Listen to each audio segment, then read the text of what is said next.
दोस्तों, आज हम बात करेंगे शक्तिशाली बनने के ऊपर। रॉबर्ट ग्रीनी द्वारा लिखी गई दुनिया की सबसे शक्तिशाली बुक।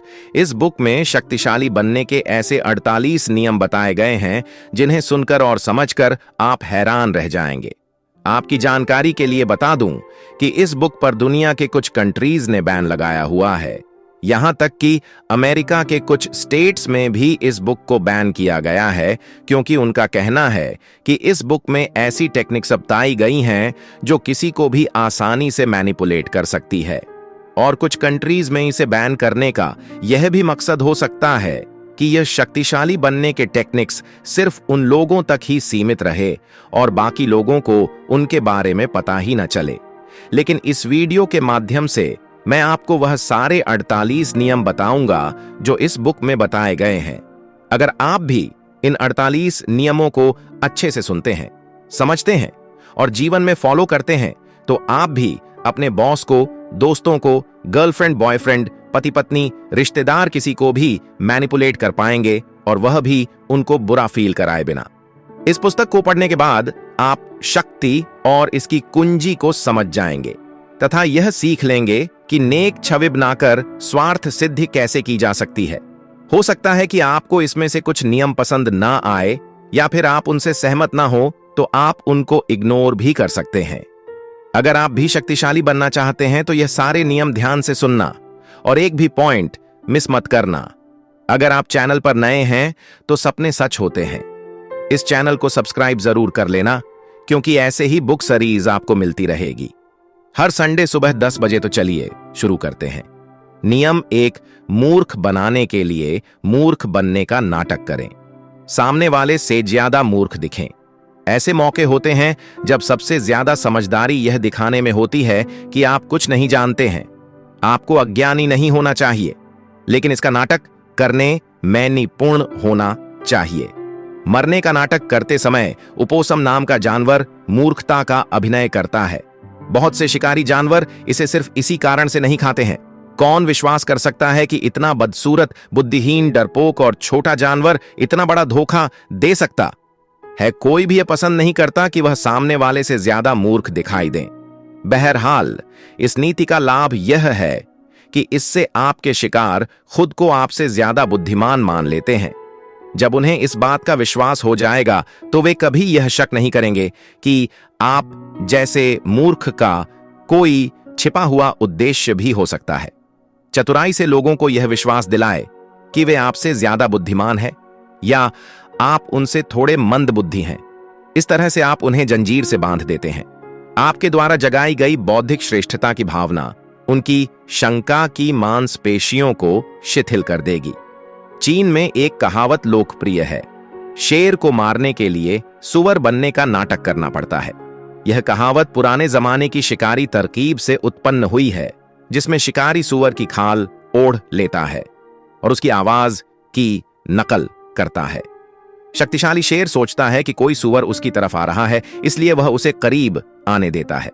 शेर इस बात पर खुश होता है कि उसका शिकार खुद चलकर उसके पास आ रहा है, लेकिन अंत में शिकारी ही खुश होता है।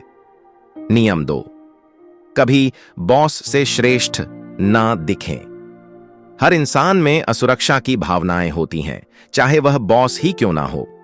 जब आप लोगों के सामने अपने गुणों का प्रदर्शन करते हैं तो उनमें द्वेष, ईर्ष्या और असुरक्षा की भावनाएं जाग जाती हैं। यह स्वाभाविक है और इसका कोई इलाज नहीं है। बॉस से श्रेष्ठ दिखना या उससे ज्यादा प्रभावशाली दिखना शक्ति हासिल करने की राह में सबसे बड़ी गलती होती है। ऊंचे पद पर बैठे लोग राजाओं और रानियों की तरह होते हैं। वे अपने पद पर सुरक्षित महसूस करना चाहते हैं। बुद्धिवाका, चातुर्य और आकर्षण के मामले में वे अपने आसपास के लोगों से श्रेष्ठ दिखना चाहते हैं। सबसे पहले तो आपको अपने मालिक की चापलूसी करना चाहिए और उसे चने के झाड़ पर चढ़ाना चाहिए। अब यह बात आप में से बहुत से लोगों को नहीं जचेगी। आप कहेंगे कि चापलूसी करना तो अच्छी बात नहीं, लेकिन दोस्तों, यह मेरा नहीं बल्कि इस बुक के ऑथर रॉबर्ट ग्रीनी का कहना है। ऑथर कहते हैं कि प्रत्यक्ष या सीधी चापलूसी सरदार होती है, लेकिन इसकी कुछ सीमाएं भी हैं। प्रत्यक्ष चापलूसी यह दूसरे लोगों को भी चुप जाती और साफ इसके बजाय इसके अप्रत्यक्ष या छिपाकर की गई चापलूसी बहुत शक्तिशाली होती है। इस बात का ध्यान रखें कि आपका बॉस सूर्य है और आपको उसकी चमक रोकने वाला बादल नहीं बनना चाहिए। सबके सामने हमेशा बॉस को सूर्य साबित करते रहे, जिसके चारों तरफ हर व्यक्ति ग्रहों की तरह चक्कर लगाता है। उसे शक्ति और प्रकाश का पुंज बना दें, उसे ध्यान का केंद्र बना दें। आसमान के सितारे हमें यही सबक सिखाते हैं। हो सकता है वे सूर्य जितने ही चमकदार हो, लेकिन सूर्य के चमकते समय वे नजर नहीं आते हैं। नियम 3, मित्रों पर कभी ज्यादा भरोसा ना करें और शत्रुओं से काम लेना सीखें। ऑथर रॉबर्ट ग्रीनी का कहना है कि मित्रों से सावधान रहे और मित्रों को अपने सारे राज ना बताएं, क्योंकि आज का जिगरी यार कल जानी दुश्मन भी बन सकता है। अगर दोस्तों को हम अपने सारे राज बताएंगे तो कल जब उनमें से कोई एक दोस्त भी दुश्मन बन गया तो वह हमारी पोल खोल सकता है और बर्बादी का कारण भी बन सकता है। ऑथर कहते हैं कि मित्र बहुत जल्दी से ईर्ष्या करने लगते हैं, इसलिए वे आपको बहुत जल्दी धोखा भी देंगे। इसके बजाय अगर आप किसी पुराने शत्रु को काम पर रखेंगे तो वह मित्र से ज्यादा वफादार होगा, क्योंकि उसे बहुत कुछ साबित करना है। दरअसल आपको शत्रुओं से नहीं बल्कि मित्रों से डरना चाहिए। अगर आपका कोई शत्रु नहीं है तो शत्रु बनाने के तरीके खोजें। अक्सर आप अपने मित्रों को उतनी अच्छी तरह से नहीं जानते हैं जितना आपको लगता है, क्योंकि दोस्त अक्सर बहस टालने के लिए या फिर आपको बुरा ना लगे इसलिए आपकी हां में हां मिला देते हैं और आपको कष्ट, पीड़ा या दुख ना पहुंचे, इसलिए वे अपने अप्रिय या बुरे गुण छिपा लेते हैं। इसीलिए वास्तव में आपको यह पता ही नहीं होता कि आपके बारे में आपके मित्रों की असली भावनाएं क्या हैं। जब आप अपने किसी दोस्त को नौकरी पर रखने का निर्णय लेते हैं तो शुरुआत में तो वह आपके सामने उसके अच्छे गुण दिखाने लगता है, लेकिन धीरे धीरे उसके वे गुण सामने आते हैं जिन्हें उसने अब तक छिपा रखा था। यही बात आप किसी रिलेशनशिप में भी देख सकते हैं। जब कोई कपल शुरुआत में एक दूसरे को इंप्रेस करने की कोशिश करता है तो वे अपने अंदर के सारे अच्छे गुण दिखाने लगते हैं, लेकिन जब उनकी शादी हो जाती है तो धीरे धीरे वह गुण भी सामने आने लगते हैं जिन्हें अब तक छिपा कर रखा गया था, और फिर वे एक दूसरे को कहते हैं कि शादी के बाद यह बदल गया है। देखिए, यहां पर इंसान नहीं बदला है। इंसान तो आज भी वही है जो पहले था। फर्क सिर्फ इतना सा था कि आपने उसे अच्छे से जाना ही नहीं था। 4, अपने इरादे छिपाकर रखें। जो योग्य सेनापति शत्रु पर अचानक हमला करने का इरादा रखता है, वह अपने शत्रु को अपने इरादे की भनक भी नहीं लगने देता है। अपने उद्देश्य और अपनी प्रगति को छिपाएं। अपनी योजनाओं को तब तक प्रकट ना करें जब तक कि उनका विरोध करना असंभव ना हो जाए, जब तक कि युद्ध पूरा ही ना हो जाए। युद्ध की घोषणा करने से पहले ही विजय हासिल कर ले। ऑथर रॉबर्ट ग्रीनी कहते हैं कि आप किस उद्देश्य से काम कर रहे हैं यह जाहिर ना होने दें। इससे लोग अंधेरे में रहेंगे और अपनी योजना नहीं बना पाएंगे। अगर उन्हें इस बात का अंदाजा ही नहीं होगा कि आप क्या करना चाहते हैं तो वे अपनी रक्षा की योजना नहीं बना सकते। इस तरह आप उन गलत दिशा में काफी दूर तक ले जा सकते हैं और काफी समय तक गुमराह कर सकते हैं। जब तक उन्हें आपके इरादों का एहसास होगा तब तक बहुत देर हो चुकी होगी। बुद्धिमानी इसमें है कि लोगों से वही कहे जो लोग सुनना चाहते हैं। यह समझदारी नहीं है कि आप उन्हें कड़वी सच्चाई बता दें जो आप महसूस करते हैं। इससे भी महत्वपूर्ण बात यह है कि जब आप अपने इरादों और भावी योजनाओं के बारे में खुलकर बता देते हैं तो आपके बारे में कुछ भी छिपा नहीं रह जाता है। ऐसी स्थिति में लोग ना तो आपका सम्मान करेंगे ही, आपसे डरेंगे। और ध्यान देने वाली बात यह है कि जिसका लोग सम्मान नहीं करते हैं या जिससे लोग डरते नहीं हैं, उस व्यक्ति के पास शक्ति कभी नहीं आती है। अगर आप शक्ति चाहते हैं तो ईमानदारी को एक तरफ रख दें और अपने इरादों को छिपाने की कला सीखें। अगर आप इस कला में पारंगत हो जाएंगे तो आप हमेशा फायदे में रहेंगे। नियम 5, हमेशा जरूरत से कम बोलें। लोगों को शब्दों से प्रभावित करने की कोशिश ना करें। आप जितना ज्यादा बोलेंगे उतने ही ज्यादा साधारण नजर आएंगे और आपका नियंत्रण उतना ही कम होगा। सशक्त लोग कम बोलकर प्रभावित करते हैं और रोबदार दिखते हैं। इस बात की ज्यादा संभावना होती है कि ज्यादा बोलते समय आपके मुंह से कोई ना कोई मूर्खतापूर्ण बात निकल ही जाएगी। शक्ति कई मायनों में दिखावे का खेल है। जब आप जरूरत से कम बोलते हैं तो आप हमेशा वास्तविकता से ज्यादा महान और सशक्तिशाली नजर आते हैं। 1825 में निकोलस प्रथम रूस के सिंहासन पर बैठे। उनके बैठते ही उनके खिलाफ विद्रोह होने लगा। निकोलस प्रथम ने विद्रोही नेता कोंदरेटी रयेलेयेव को मृत्युदंड देने का आदेश दिया। रयेलेयेव को फांसी दी जाने के तख्ते पर खड़ा किया गया और उसके गले में रस्सी बांध दी गई। फिर नीचे से तख्ता हटा लिया गया, लेकिन रयेलेयेव जैसे ही रस्सी से झूला रस्सी टूट गई और वह जमीन पर गिर गया, उसकी जान बच गई। वह भीड़ से चिल्लाकर बोला, तुम लोगों ने देखा, रूस वाले कोई भी काम ठीक तरह से नहीं कर सकते। उन्हें तो रस्सी बनानी भी नहीं आती है। एक संदेशवाहक तत्काल यह खबर लेकर सम्राट के पास गया कि मृत्युदंड नहीं दिया जा सका। इस निराशाजनक खबर से चिंतित होने के बावजूद निकोलस रयेलेयेव के माफीनामे पर हस्ताक्षर करने लगे, लेकिन तभी उन्होंने संदेश लाने वाले से पूछा क्या। इस घटना के बाद रयेलेयेव ने कुछ कहा था। संदेशवाहक ने जवाब दिया। उसने कहा था कि रूस वाले कोई भी काम ठीक तरह से नहीं कर सकते। रूस वालों को तो रस्सी बनानी भी नहीं आती है। सम्राट ने माफीनामे को फाड़ते हुए कहा, अगर ऐसी बात है तो हम उसकी बात को गलत साबित करके दिखा देंगे। और अगले ही दिन रयेलेयेव को दोबारा फांसी के फंदे पर लटकाया गया और इस बार रस्सी नहीं टूटी। यह सबक सीख ले, एक बार मुंह से बाहर निकल जाने के बाद आप शब्दों को दोबारा नहीं लौटा सकते, इसलिए उन्हें नियंत्रण में रखें और जरूरत से कम बोले। नियम नंबर 6, शिकार को निरस्त करने के लिए थोड़ी ईमानदारी और उदारता का इस्तेमाल करें। प्राचीन चीन में उस वक्त के राजा चेंग के ड्यूक वू ने यह फैसला किया कि वह सशक्त बन रहे हो राज्य पर कब्जा कर लेगा।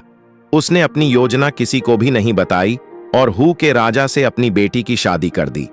फिर उसने एक सभा बुलाई और अपने मंत्रियों से पूछा, मैं किसी देश पर आक्रमण करने के बारे में सोच रहा हूं, हमें किस देश पर हमला करना चाहिए? जैसी उसे उम्मीद थी, एक मंत्री ने जवाब दिया, हमें हू राज्य पर हमला करना चाहिए।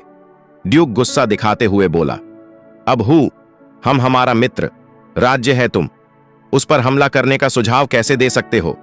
इस गलत बात के लिए उसने मंत्री कासिर कलम करवा दिया। हू के राजा ने इस बारे में सुना। उसने सोचा कि उसके पास राजा चेंग के ड्यूक वू की ईमानदारी के बहुत से सबूत भी तो हैं। इसके अलावा वू ने उसके साथ अपनी पुत्री की शादी भी की है, इसलिए उसने वू से खुद को बचाने के लिए कोई सावधानी नहीं बरती। कुछ ही सप्ताह बाद वू की सेनाएं हू राज्य में घुस गईं और उन्होंने पूरे देश पर कब्जा कर लिया। तो इस सच्ची घटना से हमने क्या सीखा? तो जवाब है, ऑथर रॉबर्ट ग्रीन कहते हैं कि किसी शत्रु को या किसी इंसान को धोखा देने से पहले उसके प्रति इतने ज्यादा ईमानदार बने कि वह आपके द्वारा धोखा देने की बात सपने में भी ना सोच सके और जब सही समय मिल जाए तो उसका गला काट दे या अपना उल्लू सीधा कर ले। नियम 7, हर कीमत पर सबका ध्यान आकर्षित करें। हर चीज का मूल्यांकन दिखने के आधार पर किया जाता है। जो नजर नहीं आता है उसका कोई मूल्य ही नहीं होता है। इसलिए भीड़ का हिस्सा ना बने और गुमनामी में दफन होकर ना रहे, सबसे अलग हटकर दिखें। हर कमत पर लोगों की नजरों में रहे नीरस और भीरू, जनता से ज्यादा महान, ज्यादा दिलचस्प और ज्यादा रहस्यमय दिखकर रईसा चुंबक बन जाए जो सबका ध्यान अपनी तरफ खींचे। समाज हमेशा ऐसे लोगों को पसंद करता है जो औसत लोगों से बड़े या अलग हो। इसलिए ऐसे गुण विकसित करें जिनके कारण आप दूसरों से अलग दिखें और आपके प्रति लोगों का ध्यान आकर्षित हो। इसीलिए विवाद को गले लगाएं, यहां तक कि स्कैंडल को भी। लोग आपको नजरअंदाज करें, इससे तो बेहतर है कि वे आपकी आलोचना करें। कम से कम आप चर्चा में तो रहेंगे। स्वयं को प्रदर्शित करें और सबकी नजरों के सामने रहे। जो दिखता नहीं है, एक तरह से उसका अस्तित्व ही नहीं होता है। जो अभिनेता लाइमलाइट के चमकदार रोशनी में कदम रखता है तो सबकी आंखें उसी पर टिकी रहती हैं। लाइमलाइट के संकरे दायरे में एक बार में सिर्फ एक अभिनेता के खड़े होने की ही जगह होती है। खुद को लाइमलाइट में रखने की पूरी कोशिश करें। अपने कार्यों को बहुत बड़ा, दिलचस्प और विवादास्पद बनाएं ताकि रोशनी हमेशा आप पर ही रहे और बाकी सब अंधेरे में रहे, तो मुद्दे की बात यह है कि हमेशा लोगों का ध्यान आकर्षित करना चाहिए, चाहे उसकी कोई भी कीमत क्यों न चुकानी पड़े। नियम 8, काम दूसरों से करवाएं लेकिन क्रेडिट खुद लें। ताकत की दुनिया जंगल की दुनिया की तरह है। कुछ जानवर खुद शिकार करके जीते हैं, जबकि ज्यादातर जानवर जैसे गीदड़ और गिद्ध दूसरों के शिकार पर जीते हैं। वे जल्दी ही यह बात समझ लेते हैं कि अगर वे इंतजार करेंगे तो उन्हें कोई ना कोई ऐसा जानवर मिल जाएगा जो उनके लिए शिकार कर देगा। और लेखक ग्रीनी का कहना है कि हमें भी ऐसा ही करना चाहिए। नादान ना बने। इस समय जब आप किसी गधे की तरह काम कर रहे हैं तो आपके ऊपर भी गिद्ध मंडरा रहे हैं और आपकी रचनात्मकता से फायदा उठाने का तरीका सोच रहे हैं। इसके बारे में शिकायत करना या आग बबूला होना बेकार है। बेहतर यह है कि आप खुद की रक्षा करें और इस खेल को निपुणता से खेले। शक्ति का आधार स्थापित करने के बाद आप गिद्ध बन जाएं। इस नीति पर चलने से बहुत सा समय और मेहनत बच जाएगी। कलाकार पीटर पॉल रूबेंस के कैरियर के उत्तरार्ध में उनकी पेंटिंग्स की मांग बहुत बढ़ गई। उन्होंने एक सिस्टम बना लिया। वे अपने बड़े स्टूडियो में दर्जनों अच्छे पेंटर्स को नौकरी पर रखते थे। उनमें से एक कपड़े बनाने में माहिर था तो दूसरा बैकग्राउंड बनाने में, और इसी तरह बाकी क्षेत्रों के विशेषज्ञ भी थे। उनके स्टूडियो में एक साथ बहुत से चित्रों पर काम चलता था। जब कोई महत्वपूर्ण कस्टमर स्टूडियो देखने आता था तो पीटर पॉल रूबेंस उस दिन नौकरी पर रखे पेंटर्स को भगा देते थे। जब ग्राहक बालकनी से देखता था तो उसे रूबेंस अविश्वसनीय तेजी और ऊर्जा से कई पेंटिंग्स पर एक साथ काम करते दिखाई देते थे। ग्राहक हैरान रह जाता था कि यह व्यक्ति कितना असाधारण है जो इतने कम समय में इतने सारे मास्टरपीस पेंट कर सकता है। यही इस नियम का सार है। काम दूसरों से करवाना सीखें और श्रेय खुद लें, ताकि लोगों को यह लगे कि आप में अनूठी शक्ति है। इस तरह से उनकी रचनात्मकता लोगों के सामने आपकी रचनात्मकता बन जाती है और आप जीनियस नजर आने लगते हैं। नियम 9, दुखी और बदकिस्मत लोगों से बचे। वायरस एक ऐसी चीज है जो आपको बिना दिखे, बिना चेतावनी दिए आपके शरीर में घुस जाता है और चुपचाप धीरे धीरे फैलता रहता है। आपको इसका पता चल पाए इससे पहले ही यह आपके शरीर में गहरी जड़ें जमा लेता है। ऑथर रॉबर्ट ग्रीनी का कहना है कि दुखी और बदकिस्मत लोग इसी वायरस की तरह होते हैं।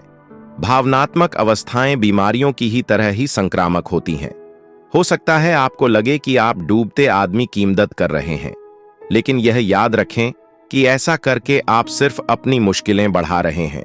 बदकिस्मत लोग बदकिस्मती को अपनी तरफ आकर्षित करते हैं। अगर आप उनकी मदद करेंगे तो बदकिस्मती आपकी तरफ भी आकर्षित हो जाएगी। इसलिए सुखी और खुशकिस्मत लोगों के साथ रहे। खुशकिस्मत लोगों को पहचानें ताकि आप उनके साथ रहने का निर्णय ले सकें। बदकिस्मत लोगों को भी पहचानें ताकि आप उनसे बच सकें। सबसे महत्वपूर्ण बात यह है कि उन पर तरस न खाएं और उनकी मदद करने की कोशिश में खुद न उलझ जाएं।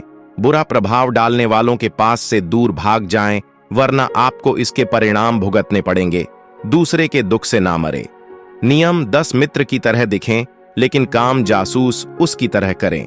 अगर आप किसी के सामने अपने दिल की भावनाएं उजागर करने का नाटक करते हैं तो इस बात की संभावना बढ़ जाती है कि वह भी आपके सामने अपने रहस्य उगल देगा। अगर आप उसे कोई झूठा रहस्य बताएंगे तो बदले में वह आपको सच्चा रहस्य बता देगा। अपने कंपटीटर के बारे में जानना बहुत महत्वपूर्ण है। बहुमूल्य जानकारी इकट्ठी करने के लिए जासूसों का इस्तेमाल करें ताकि आप एक कदम आगे रह सकें। इससे भी अच्छा तरीका यह है कि आप खुद जासूस की भूमिका निभाएं। यह काम उतना मुश्किल नहीं है जितना आप सोचते हैं। दोस्ताना व्यवहार से आप मित्रों और शत्रुओं दोनों से ही गोपनीय जानकारी पा सकते हैं। सामाजिक समारोहों जैसे शादी पार्टी, गेट टुगेदर जैसे मौकों का फायदा उठाएं। इस समय लोग फ्री एंड फ्रैंकली बात करते हैं और लोग ज्यादा सतर्क नहीं होते हैं, इसलिए लोगों से बातचीत करके आप उनसे बातें उगलवा लें। यह रणनीति इतनी जबरदस्त है कि वे आपकी रुचि को गलती से आपकी दोस्ती मान लेंगे। इस तरह आपको ना सिर्फ सामने वाले के भेद मालूम चलेंगे, बल्कि आप उसे अपना समर्थक भी बना लेंगे। बहरहाल, आपको इस रणनीति का प्रयोग सावधानी से करना चाहिए। अगर लोगों को यह शक हो जाए कि आप बातचीत के बहाने उनसे उनके सीक्रेट राज उगलवा रहे हैं, तो वे कतराने लगेंगे इसलिए मूल्यवान जानकारी पर नहीं बल्कि दोस्ताना बातों पर भी जोर दें, वरना आपके सवालों से सामने वाला आपके इरादे भांप लेगा और आपको आपकी मनचाही जानकारी नहीं मिल पाएगी। दोस्तों, वीडियो में बने रहिए क्योंकि और भी महत्वपूर्ण नियम आगे आ वाले हैं। नियम 11, अपने दुश्मन को पूरी तरह से मिटा दें। अगर आप नाग को अपने पैरों से दबाने के बाद जिंदा छोड़ देंगे तो वह दोबारा फन तान लेगा और आपको 2 गुने जहर से काट लेगा। हारा हुआ शत्रु भी अधमरे नाग की तरह होता है, जिसे आप दोबारा शक्तिशाली बनने का मौका देते हैं और समय के साथ साथ उसका जहर बढ़ता जाता है। जिस शत्रु से भय हो उसे पूरी तरह से कुचल देना चाहिए। अगर एक भी चिंगारी बची रही तो चाहे यह कितनी ही मध्यम हो, अंततः आग भड़क उठेगी। शत्रु फिर से शक्तिशाली बन जाएगा और प्रतिशोध लेगा। उसे पूरी तरह कुचल डालो, शरीर से ही नहीं बल्कि आत्मा से भी। चाणक्य नीति के रचनाकार चाणक्य ने कहा था, हमें कभी दुश्मन को सिर्फ इसलिए नजरअंदाज नहीं करना चाहिए क्योंकि वह कमजोर हो गया है। घास के पूले में छूटी आग की चिंगारी की तरह ही वह भी कुछ समय बाद खतरनाक बन सकता है। इसलिए अपने दुश्मन को पूरी तरह से मिटाने में ही समझदारी है। नियम 12, सम्मान पाने के लिए दूरी बनाएं। मैं आपको कुछ सैनिकों के बारे में बताना चाहता हूं जो समुद्र तट पर तैनात थे। जब पहली बार उन्होंने किसी चीज को समुद्र की लहरों में दूर तैरते देखा तो वे चिल्लाने लगे, जहाज जहाज, युद्ध का बेड़ा। 5 मिनट बाद उन्हें एक बोट दिखी, फिर एक छोटी नाव और अंत में कुछ लकड़ियां तैरती दिखी। इस एग्जाम्पल से हम सीख सकते हैं कि दूर रहने पर जो चीज महत्वपूर्ण और ध्यान देने लायक नजर आती है, पास आने पर उसकी वैल्यू कचरे के समान रह जाती है। एक बात याद रखें, सूर्य का महत्व उसकी अनुपस्थिति से ही होता है। बारिश के दिन जितने लंबे होते हैं, सूर्य का उतना ही ज्यादा इंतजार रहता है, लेकिन लगातार गर्मी पड़ने पर सूर्य चुभने लगता है। अगर आप खुद को अनुपस्थित रखना सीख लेंगे तो लोगों में आपकी डिमांड बढ़ जाएगी। अगर आप ज्यादा समय तक लोगों के आसपास रहेंगे तो आपने अपने चारों तरफ शक्ति का जो आभा मंडल बनाया है वह गायब हो जाएगा। खेल को पलट दें, खुद को दुर्लभ बनाएं, इससे आपकी उपस्थिति का महत्व बढ़ जाएगा। दूर रहने पर जिस व्यक्ति को शेर माना जाता है, सामने होने पर वही सामान्य और मूर्खतापूर्ण लगता है। ज्यादा परिचित होने पर गुण अपनी चमक खो देते हैं, क्योंकि लोग आंतरिक गुणों के बजाय बाहरी चीजों को देखने लगते हैं। उत्कृष्ट जीनियस भी अपनी अनुपस्थिति या रिटायरमेंट का प्रयोग इसलिए करता है ताकि लोग उसका सम्मान कर सके और उसकी दुर्लभता से आदर उत्पन्न हो सके। नियम 13, यह जाने कि आपके सामने कौन है। गलत व्यक्ति से पंगा ना ले। परेशान करने वाला कौवा एक दिन भेड़ की पीठ पर बैठ गया। बेचारी भेड़ मजबूरन उसे काफी समय तक अपनी पीठ पर ढोती रही और फिर बोली, अगर तुम किसी कुत्ते के साथ इस तरह का व्यवहार करते तो वह तुम्हें अपने तेज दांतों से मजा छका देता। इस पर कौवे ने जवाब दिया, और उसने जो जवाब दिया उसे जरा ध्यान से सुनना। उसने कहा, मैं कमजोर लोगों को सताता हूं और शक्तिशाली लोगों की चापलूसी करता हूं। मैं जानता हूं कि मैं किसे सता सकता हूं और मुझे किसकी चापलूसी करनी चाहिए। मुझे आशा है कि इस नीति पर चलने से मैं काफी समय तक जिंदा रहूंगा और अच्छे बुढ़ापे का आनंद लूंगा। ऑथर रॉबर्ट ग्रीनी कहते हैं कि हमें भी ऐसा ही करना चाहिए।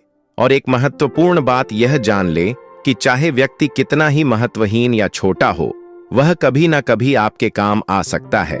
लेकिन अगर आपने उसका कभी अपमान किया है तो वह आपके काम नहीं आएगा। गलतियों को अक्सर माफ कर दिया जाता है, लेकिन अपमान को कभी माफ नहीं किया जाता। इंसान का ईगो इसे हमेशा याद रखता है। नियम 14, किसी के पिट्ठू ना बने। खुद के अलावा किसी भी व्यक्ति के पाले में ना जाएं, क्योंकि शक्ति काफी हद तक दिखावे पर निर्भर करती है। इसलिए आपको ऐसी तरकीबें सीखना चाहिए जिनसे आपकी प्रतिष्ठा बढ़े। किसी व्यक्ति या समूह का पिट्ठू ना बनना एक ऐसी ही तरकीब है। जब आप पिट्ठू नहीं बनते हैं तो इससे सामने वाले को गुस्सा नहीं आता है, बल्कि उसके मन में आपके प्रति सम्मान उत्पन्न होता है। आप तत्काल शक्तिशाली बन जाते हैं क्योंकि आप उस समूह या व्यक्ति के प्रलोभन या बंधन से दूर रहते हैं जो ज्यादातर लोग नहीं कर पाते हैं। जिस पल आप पिट्ठू बन जाते हैं या समर्पित हो जाते हैं, यह जादू खत्म हो जाता है। आप भी बाकी सब की तरह सामान्य बन जाते हैं लोग आपको पिट्ठू बनवाने के लिए सभी तरह के उचित अनुचित उपाय आजमाए। वे आपको तोहफे देंगे, आप पर एहसानों की बौछार करेंगे, सिर्फ इसलिए ताकि आप उनके एहसानों के बोझ तले दब जाएं, उनकी रुचि को प्रेरित करें। लेकिन किसी भी कीमत पर पिट्ठू ना बने। लेकिन इस बात को याद रखें कि आपका लक्ष्य लोगों को दूर रखना नहीं है या ऐसा दिखना नहीं है कि आप किसी के हो ही नहीं सकते। महारानी एलिजाबेथ प्रथम की तरह आपको भी लगातार हवा देते रहना चाहिए, रुचि जगाते रहना चाहिए और लोगों को प्रलोभन देते रहना चाहिए ताकि वे आपको अपना बनाने की कोशिशें करते रहे। फिर आपको उनके ध्यान को कभी कभार मोड़ना भी चाहिए, लेकिन बहुत ज्यादा दूर नहीं। नियम 15 प्रतिष्ठा पर बहुत कुछ निर्भर करता है। हर कीमत पर इसकी रक्षा करें। प्रतिष्ठा शक्ति की नींव है। सिर्फ प्रतिष्ठा के माध्यम से ही आप दबदबा कायम कर सकते हैं और विजय पा सकते हैं। एक बार भी फिसल जाने पर आप असुरक्षित हो जाएंगे और आप पर सभी दिशाओं से हमला होने लगेगा। ऐसी प्रतिष्ठा बनाएं कि उस पर कोई हमला ना कर सके। हमेशा संभावित हमलों के बारे में सचेत रहे और उनके होने से पहले ही उन्हें खत्म कर दें। इस दौरान अपने शत्रुओं की प्रतिष्ठा में सेंध लगाकर उन्हें नष्ट करना सीखें। फिर दूर खड़े हो जाएं और जनता को उनकी आलोचना करने दें। शुरुआत में आपको किसी एक विशेष गुण की प्रतिष्ठा बनाने के लिए मेहनत करना चाहिए, चाहे यह उदारता हो या ईमानदारी या चतुर होता। वह गुण आपको दूसरों से अलग कर देता है और इसके कारण दूसरे आपके बारे में बातें करने लगते हैं। इसके बाद आप अपनी प्रतिष्ठा का प्रचार ज्यादा से ज्यादा लोगों में करें। हालांकि यह काम बहुत समझदारी से करना चाहिए। धीरे धीरे प्रतिष्ठा बनाएं और इसकी नींव मजबूत बनाएं। द्वितीय विश्व युद्ध के दौरान उत्तर अफ्रीकी रेगिस्तान में लड़ते समय जर्मन सेनापति अतिन रोमल ने चालाकी और धोखेबाजी की प्रतिष्ठा बना ली थी, जिससे उनसे लड़ने वाली हर सेना दहशत में आ जाती थी। हालांकि उनकी सेना मुट्ठी भर बची थी और ब्रिटिश टैंकों की संख्या उनसे 5 गुना ज्यादा थी, लेकिन रोमल के आने की खबर सुनते ही पूरे के पूरे शहर खाली हो जाते थे। अपनी प्रतिष्ठा को किसी एक विशेष गुण पर आधारित करें। यह इकलौता गुण विजिटिंग कार्ड की तरह का परिचय देता है और लोगों पर दबाव बनाता है। नियम 16 दूसरों को अपने पास बुलाएं, जरूरत पड़ने पर दाना भी डालें। भालू का शिकारी अपने शिकार के पीछे दौड़ नहीं लगाता है। अगर भालू को यह पता चल जाए कि उसका पीछा किया जा रहा है तो उसे पकड़ना लगभग असंभव होता है। और मान लीजिए अगर किसी ने उसे पकड़ भी लिया तो वह हिंसक हो जाएगा। इसलिए शिकारी भालू का पीछा नहीं करता है, इसके बजाय वह फंदे में शहद लगा देता है। वह भालू का पीछा करके खुद को थका नहीं है, वह भालू के पीछे भागकर अपनी जान जोखिम में नहीं डालता है। वह तो बस फंदा तैयार कर देता है और फिर इंतजार करता है। 19वीं सदी के मशहूर निवेशक डेनियल डू शेयर बाजार के मंजे हुए खिलाड़ी थे। जब वे यह चाहते थे कि बाकी लोग किसी खास कंपनी के शेयर को खरीदें या बेचें और उसके भाव को ऊपर या नीचे धकेलें, तो वे कभी सीधी नीति का इस्तेमाल नहीं करते थे। वे चालाकी से काम लेते थे। उनकी एक चाल यह थी कि वे वॉल स्ट्रीट के रास्ते में पड़ने वाले एक क्लब में जाकर कहते थे कि उन्हें जल्दी ही स्टॉक एक्सचेंज पहुंचना है। फिर वे अपना पसीना पहुंचने के लिए लाल रुमाल निकालते थे। इस रुमाल से एक कागज गिरता था, लेकिन वे उसके गिरने पर ध्यान नहीं देते थे। क्लब के सदस्य हमेशा डेनियल के कदमों को भांप की कोशिश करते थे, इसलिए उनके जाने के बाद वे लपक कर उस कागज को उठा लेते थे। उस कागज में किसी कंपनी के शेयर के बारे में गोपनीय जानकारी लिखी रहती थी। बात फैल जाती थी और सदस्य उस जानकारी के आधार पर धड़ाधड़ वह शेयर खरीदने बेचने लगते थे और इस तरह डेनियल के हाथों का खिलौना बन जाते थे। हर चीज इस बात पर निर्भर करती है कि आप जो दाना डाल रहे हैं वह कितना मीठा है। अगर आपका जाल आकर्षक है तो आपके दुश्मनों की इच्छाओं और भावनाओं की उलझन उन्हें सच्चाई नहीं देखने देगी। उनका लोभ जितना बढ़ेगा उन्हें उतना ही घुमाया जा सकता है। नियम 17 बहस से नहीं अपने कामों से जीतें। बहस करके अपनी बात मनवाने या जीतने की कोशिश करने में दिक्कत यह होती है कि आप यकीन से कभी भी यह नहीं कह सकते हैं कि सामने वाले पर इसका क्या प्रभाव पड़ा है। हो सकता है वह आपसे सहमत तो दिख रहा हो, लेकिन अंदर ही अंदर आपसे द्वेष और नफरत कर रहा हो। बहस से मिलने वाली क्षणिक विजय दरअसल खोखली होती है। इससे सामने वाले के विचार नहीं बदलते हैं। इसके बजाय उसके मन में द्वेष और दुर्भावना उत्पन्न होती है जो काफी समय तक कायम रहती है। 1688 में रेन ने वेस्टमिंस्टर शहर के लिए एक शानदार टाउन हॉल डिजाइन किया, लेकिन मेयर उससे संतुष्ट नहीं था। उसने रेन से कहा कि दूसरी मंजिल सुरक्षित नहीं है और यह पहली मंजिल पर बने उसके ऑफिस पर कभी भी गिर सकती है। उसने रेन से कहा कि वह अतिरिक्त सहारे के लिए पत्थर के 2 खंभे और लगा दें। रेन बहुत ही कुशल इंजीनियर थे। वे अच्छी तरह जानते थे कि खंभे लगाने का कोई मतलब नहीं है और मेयर का डर निराधार था, लेकिन उन्होंने खंभे लगा दिए। मेयर बहुत खुश हो गया। कुछ साल बाद जब कुछ मजदूर साफ सफाई करने के लिए ऊंची नसैनी पर चढ़े, तब जाकर पता चला कि खंभे छत को सहारा नहीं दे रहे थे, बल्कि उससे थोड़ी दूर पर ही खत्म हो गए थे। खंभे सिर्फ दिखने के लिए लगाए गए थे, लेकिन इससे दोनों ही लोगों को वह मिल गया जो वे चाहते थे। मेयर को तसल्ली हो गई और रेन जानते थे कि भावी पीढ़ियां समझ लेंगी कि उनकी मूल डिजाइन सही थी और खंभों की जरूरत नहीं थी। सामने दिखाई देने वाले सबूत के साथ कोई भी बहस नहीं कर सकता। जैसा बालसर ग्रेसियन कहते हैं, सत्य आम तौर पर सुनाई नहीं दिखाई देता है, इसलिए बहस से नहीं बल्कि अपने कामों से लोगों का दिल जीते। नियम 18 लोगों को अपने पर निर्भर बनाना सीखें।